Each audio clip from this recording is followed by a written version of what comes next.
Breaking news! Ramil Madriaga, nagpasaklolo kay Leila de Lima.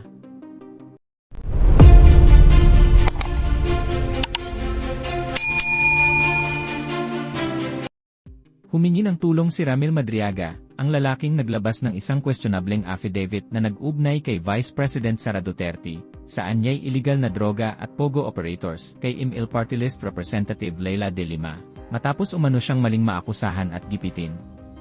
Sa isang liham na ipinadala kay De Lima, idiniin ni Madriaga si dating presidential spokesperson Harry Roque, at inakusahan niya ito at ang asawa nito na umano'y nasa likod ng pagkakansela ng mga titulo ng lupa sa Mariveles, Bataan.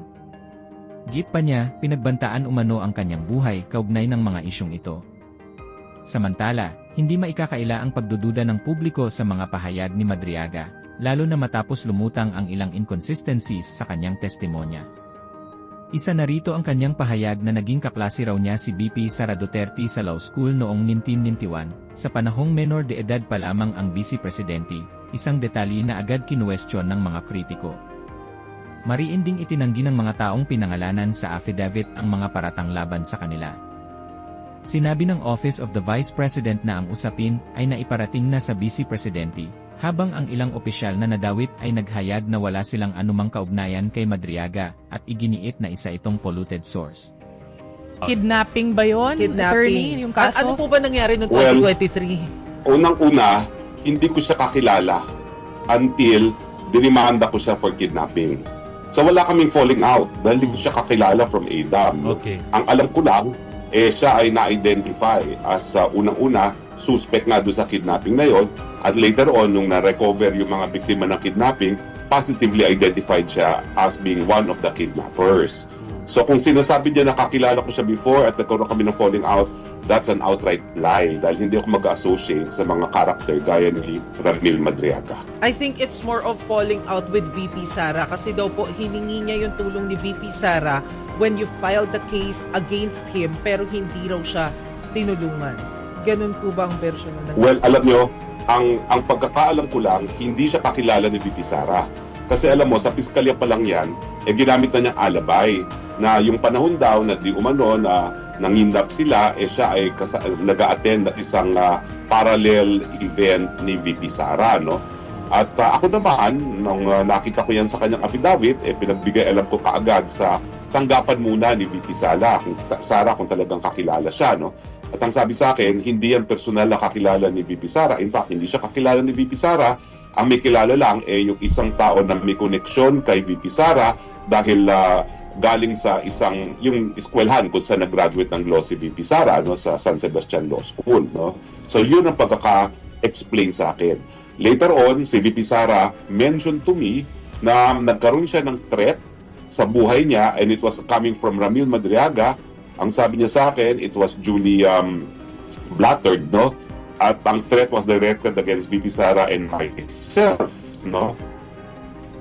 Pero walang nasabi sa akin si VP Sara. At tanong nga sa akin ni VP Sara, sino ba yung Madriaga na yan, no?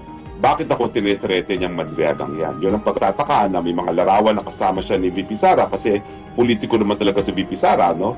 Talaga namang 32 million ang bumoto kay VP Sara, siguro sa kampanya at yung mga pictures na yan doon sa oath-taking, siguro hindi bababa sa 5 million ang merong larawan kasama si VP Sara. Kahapon po, pinag-usapan natin si Ramil Madriaga. Ito po yung nagsasabi na siya daw ay bagman para kay VP Sara. Pinasinungalingan ko po yan dahil ang pagkakakilala ko kay Ramil Madriaga, isang convicted kidnapper for ransom na naabsulto ng korte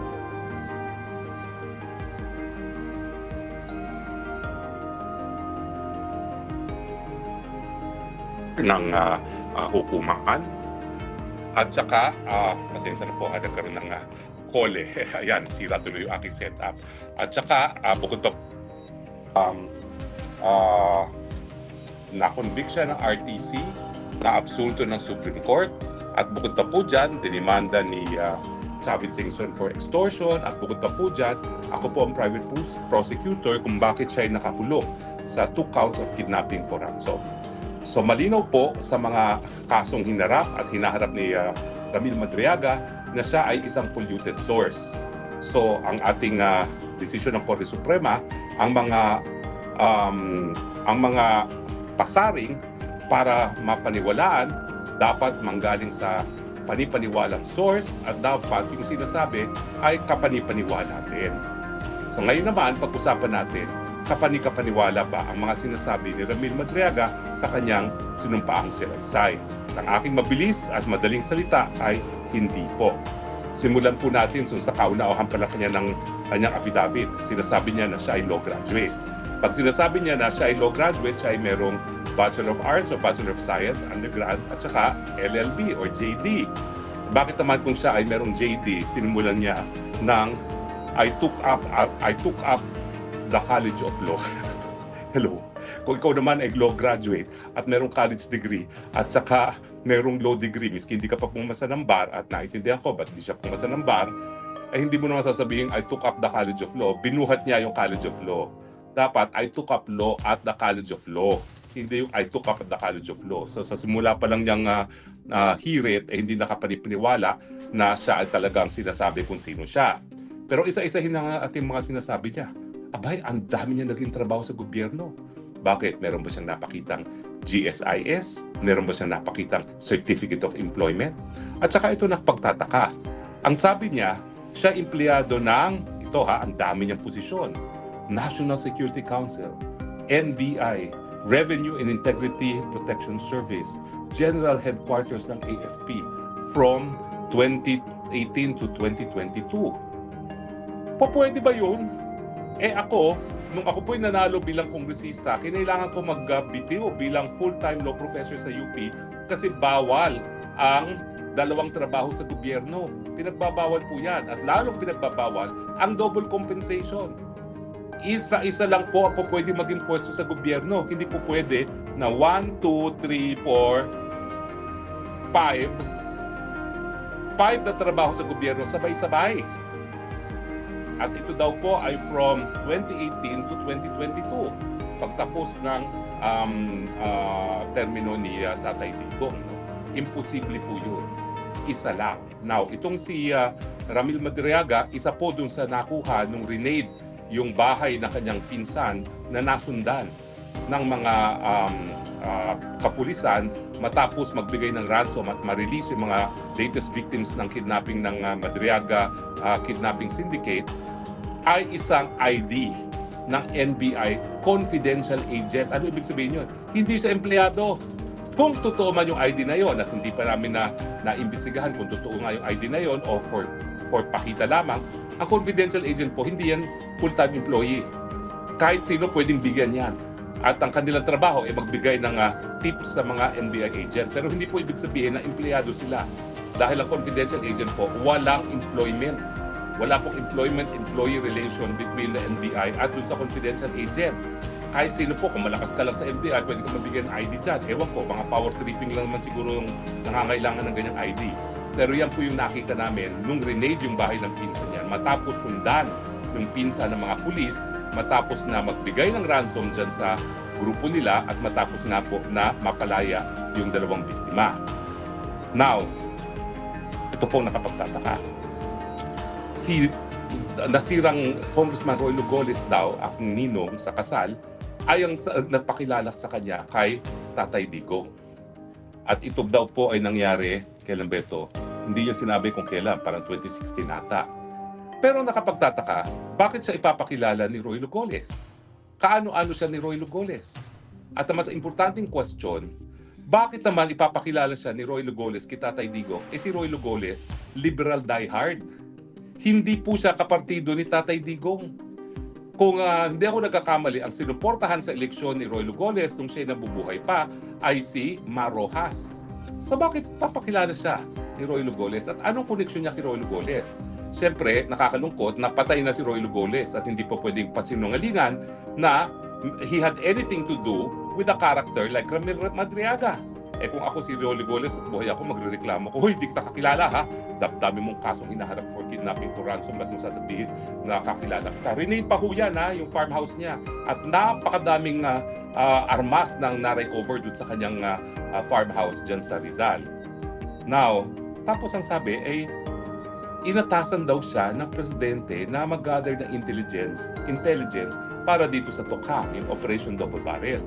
Well, unang-una, ang mga nagtatalaga po ng intel para dyan ay ang PNP.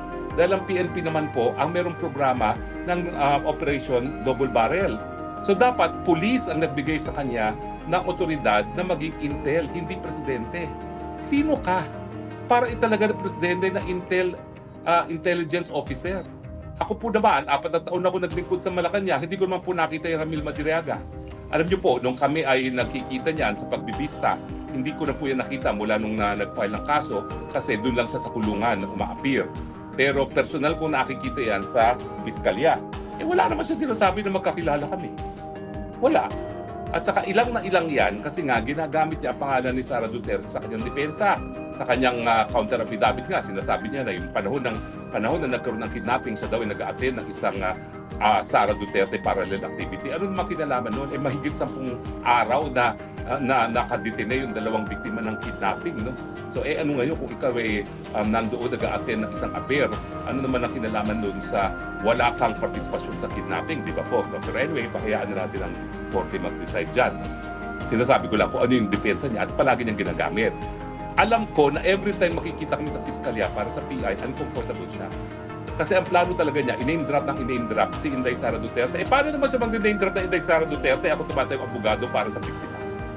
At kakilala ko namang personal ang Inday Sara Duterte. I cannot claim to be the closest of friends. Hindi ko sinasabi yan that I'm closest to Inday Sara. But Inday Sara knows that I'm absolutely loyal to her. I cannot even claim to be a friend of Inday Sara dahil only Inday Sara can say who her friends are.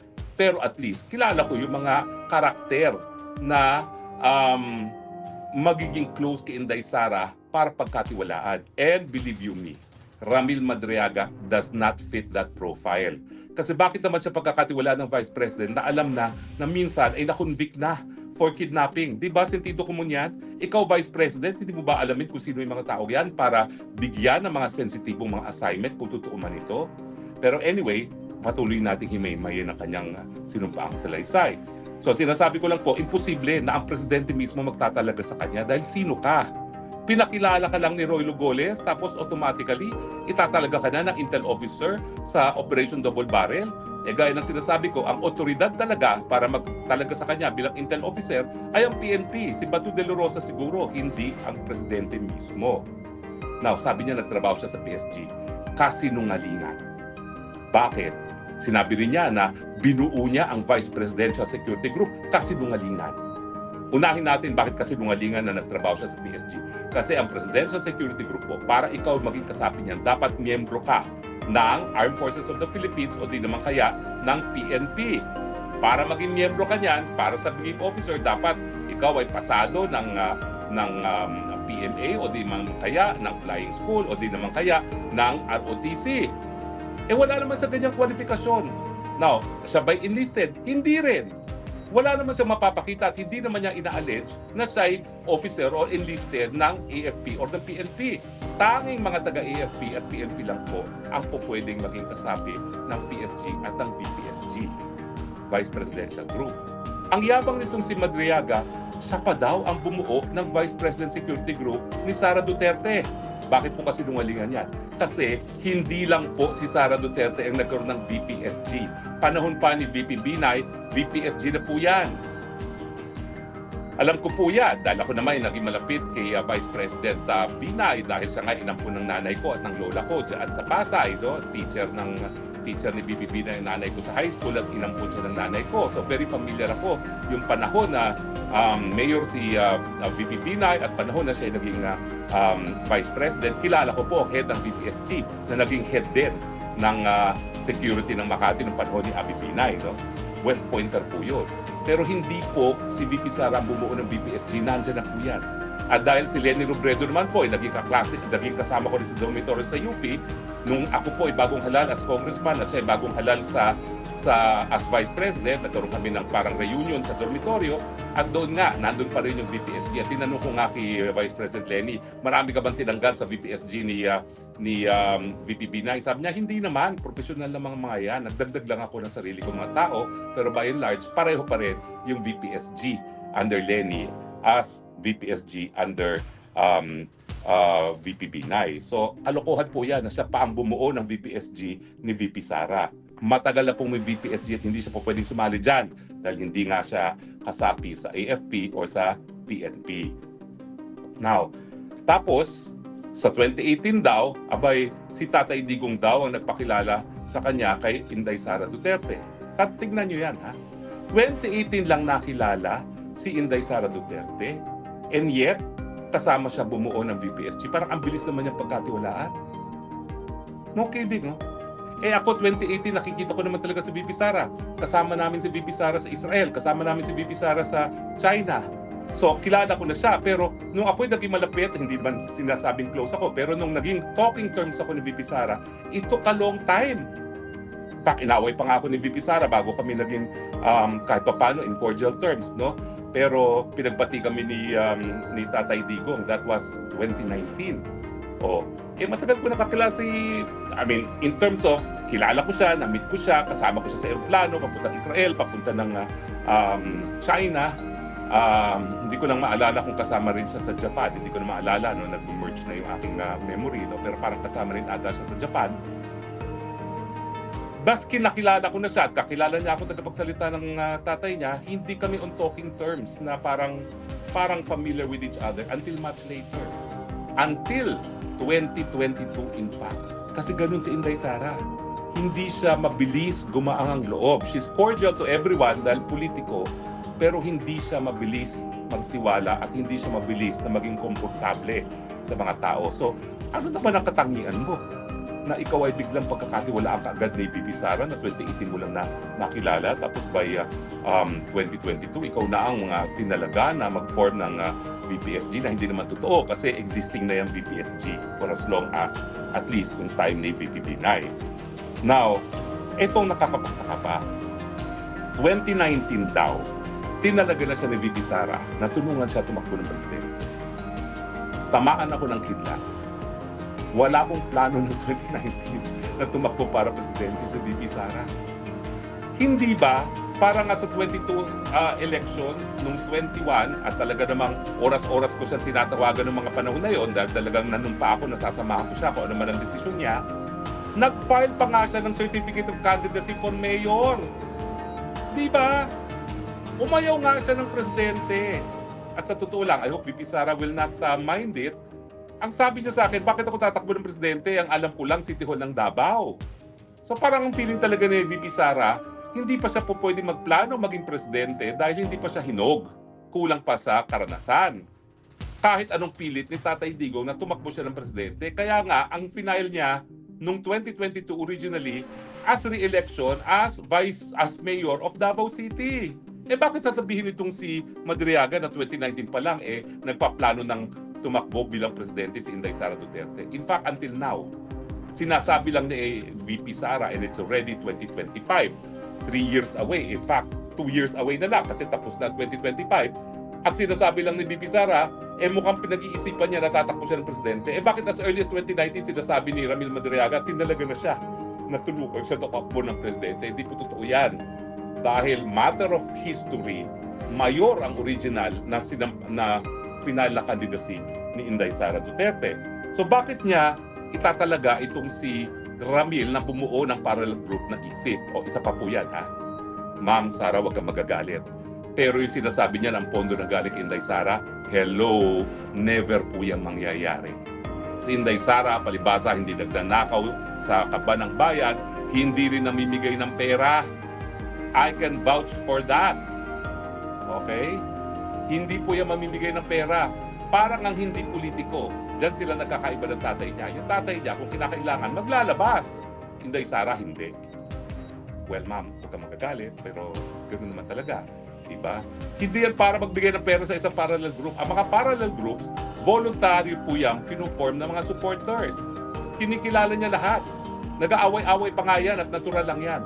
Dahil talaga namang maraming gustong maging malapit, lalo na kung frontrunner maging presidente, pero katunayan dyan, lahat yan susuportahan ni Inday Sara, pero hindi para pondohan. Yan lang po talaga ang ugali niya. Okay?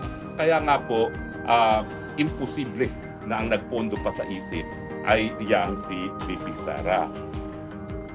Now,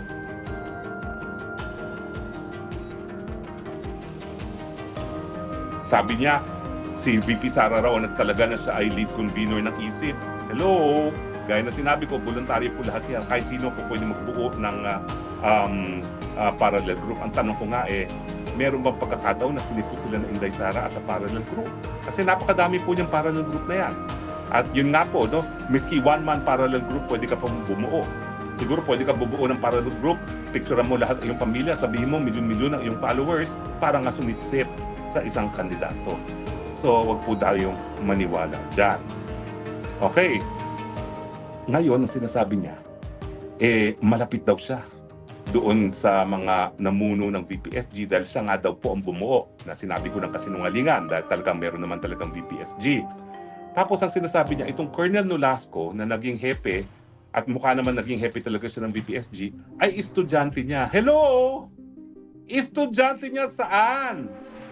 Bar flanker nga siya. Saan siya nagtuturo? Hindi naman niya sinabi dun sa kanyang narration ng mga naging trabaho na siya ay naging professor anywhere. Paano niya magiging estudyante ang isang Colonel Nolasco? Ako po, totoo. Meron akong 5 colonel na naging estudyante, hindi po sa UP. Pero meron din akong colonel sa UP. Dalawa nga yan na colonel na nag-graduate sa UP College of Law. Pero, tumaas sila sa PNP kasi pwede naman mag-continuing education yung mga officers sa PNP at sa AFP. In fact, sa AFP parang required yan as a requirement para maging ma-promote as general. No? Pero ang mga naging estudyante ko, yung sa UP, sila ay nag-pursue ng law degree. Pero yung sa graduate course, sa San Beda Graduate School of Law po, yung 5 kong estudyante were taking up Masters in National Security, nag-enroll sila sa International Humanitarian Law. And many of them, yung 5 yun, all of them became senior officers in the PNP. Pero sino ka, Ramil Madriaga, para magturo sa mga koronel? Yung aking tinuro sa mga koronel, either sa law proper or Masters of Security, National Security, no? Anong subject mo? Pwede ba naman yun? How to be a suspected kidnapper. Hindi ko pa siya matawag na kidnapper kasi nga nung minsan na-convict siya pero na-absoluto. So nag-iingat lang tayo. Once convicted but reversed, again accused of kidnapping. Anong tuturo mo? How to be a suspected kidnapper sa mga police colonels? Hindi naman natatama yan. Okay. So ulitin ko po ang VPSG, hindi siya po pwedeng siya nagsimula, hindi siya po pwedeng maging kasapi. Talagang mga kasapi lamang ng AFP at PNP ang po pwedeng pumasok dyan. Now, ito pong nakaka-intriga. Tandaan nyo, ngayong araw na ito, nag-file ng 660 million plunder ang mga dilawan laban kay VP Sara at iba pang opisyalis ng DepEd. Pero kung bibilangin nyo yung kanyang siya mismo nag-deliver ng pera, aabot po yan ng 1.99. Hindi, 369. Tama. 1.1 million ang di umano ay na-deliver. Saan kinuha yan? Yung confi funds na hindi gasgas na compared sa 5 billion at 12 billion confi funds ni Marcos, yan na yung ninangawa-ngawa ng mga liberal at mga komunista na nagsanib puwersa. 125 lang po yun. Siya, 3 beses daw siya nag-deliver ng 33 million, 99 million. Tapos meron pa siyang 1 billion na diniliber. So 1.1 billion ang kanyang diniliber personal. Di ba ang inaakuso lang kay Inday Sara ay 660 o di naman kaya 125. At kung kayo naman ang tatanungin mga kababayan, ano kaya ang inyong reaksyon at komento sa balitang ito? Please comment down below at huwag na rin kalimutang i-like at share ang ating video. Thank you for watching.